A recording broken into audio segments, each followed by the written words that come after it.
சட்டேக்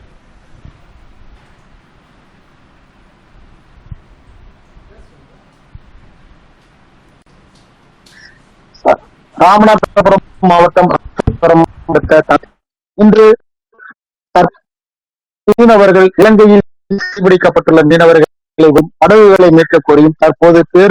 ரயில் மறியல்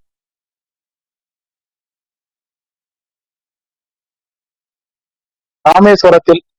இன்று ராமேஸ்வரம் அருகே கச்சத்தீவு அருகே மீன்பிடித்துக் கொண்டிருந்த தமிழக மீனவர்கள் தொடர்ச்சியாக கைது செய்யப்பட்டுள்ளதை கண்டித்தும்